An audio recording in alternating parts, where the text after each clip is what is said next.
ये है जैसे जो प्रिंटिंग प्रेस में है, आपने देखा काफ़ी ज़्यादा ये जो पकड़े गए हैं ये बिहार से हैं, यूपी से हैं, तो ये स्मॉल टाइम पेटी जॉब्स करते हैं। उसमें भी जो बाहर लीक करने वाला, जैसे ना प्रिंटिंग प्रेस में रेगुलर एम्प्लॉयज़ होते हैं, अगर लोड ज़्यादा आ जाता है तो एडहॉक एम्प्लॉयज़ रखते हैं। तो ये जो हमारे केस में जो था वो जो एक बार प्रिंट करने कट करके जो स्टेपल करते हैं ना, वो था हाँ। ये क्या है, इन्होंने बड़े डीप लोग अपने इसमें डाले हुए हैं, और ये इतने प्रिंटिंग प्रेस दिल्ली एनसीआर के पास या कहीं भी है, वहाँ इनके लोग हैं। फिर आपने देखा कि इनका कितना नेटवर्क पहुंचा हुआ है, चाहे वो पंजाब का पेपर हो, लेकिन network eastern UP and Bihar के होते हैं। ठीक है, हरियाणा का गैंग बन गया, बहुत ज़्यादा, बहुत बड़ा हरियाणा का गैंग बन गया।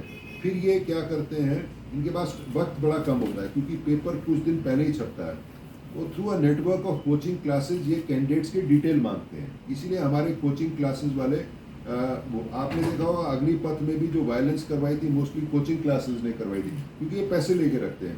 Through a network of coaching classes इनके पास समय नहीं होता ज़्यादा, क्योंकि टाइम इज़ ऑफ एसेंस। तो ये क्या करते हैं, तुरंत कोचिंग क्लासेस को कांटेक्ट करते हैं और वो कैंडिडेट्स को बताते हैं, और 1-2 दिन के समय में ये ऑर्गेनाइज करके करते हैं।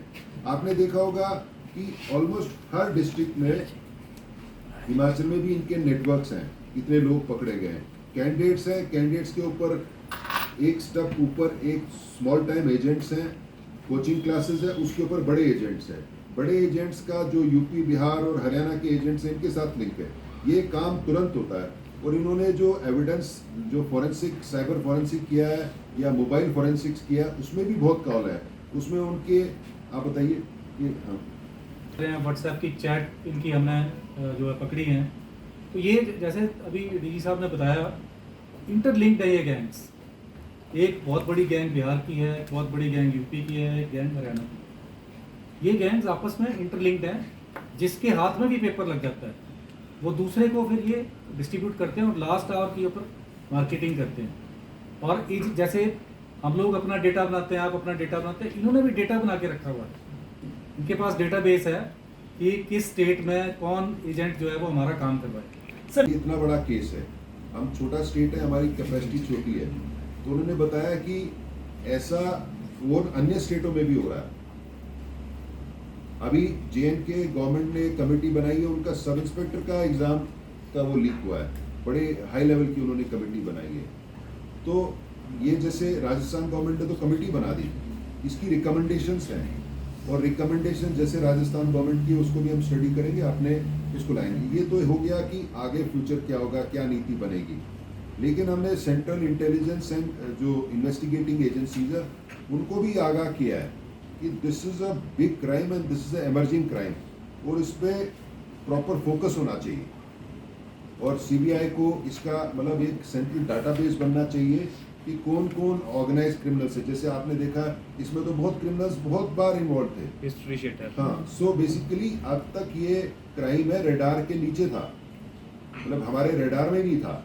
ये सोचते थे कि छोटा मोटा कुछ है, लेकिन अब ये निकल के आया कि ये तो बड़े प्रोफेशनल गैंग्स इसको करते हैं, और उनका काम ही खाली ये है। सर जो सेक्शन 10 है, रूल 10 है हमारा उसका, जो रिक्रूटमेंट का, anyone who uses foul means he will be disqualified. तो हमने तो कर दिया, सरकार को इन्फॉर्म कर दिया। उसमें सेक्शन 10 है हमारा, रूल 10 है, anyone who uses foul means. तो ये तो फाउल मींस भी यूज़ किए, इन्होंने अरेस्ट भी हुए हैं। ये तो हमने वो भी, और हमने सरकार को भी इंटीमेट कर दिया। ये कैंडिडेट्स को इंटरोगेट किया है, उसमें प्रैक्टिकल है। अभी आप केंद्र सरकार की बात भी कर रहे थे। अभी माननीय शिक्षा मंत्री धर्मेंद्र प्रधान जी हमें गया था, तो वो भी इसके बारे में पूछताछ कर रहे थे। केंद्र सरकार भी इसके बारे में बिल्कुल सीरियस है, गंभीर है। उनके भी वहाँ से भी बहुत सारे टेस्ट एग्ज़ाम जो हैं वो लीक होते हैं। अभी सीबीआई भी एक पता चला है कि जो ये जेईई एग्ज़ाम होता है, पिछले साल ज्वाइंट एंट्रेंस एग्ज़ाम जो है IITs वगैरह का, वो भी लीक हुआ था, उसकी भी इन्वेस्टिगेशन कर रहे हैं। तो केंद्र सरकार भी इसके बारे में गंभीर है, और वो भी एक नीति बनाने की लगे हुए हैं, उसमें नीति बनाने की कवायद में है। तो वो हमसे भी पूछ रहे थे, एजुकेशन मिनिस्टर जब हमीरपुर में आए थे, और उन्होंने बोला था कि ज़रूरत पड़ेगी तो हिमाचल के अधिकारियों को वहाँ बुलाएंगे। बिल्कुल है, ऐसे भी है। कितने हैं सब ऐसे? एक दो का तो है, अभी इतने कैंडिडेट्स हैं तो, लेकिन ऐसा हुआ है उसका पेपर उसके हाथ में है और वो पास ही नहीं होगा। जो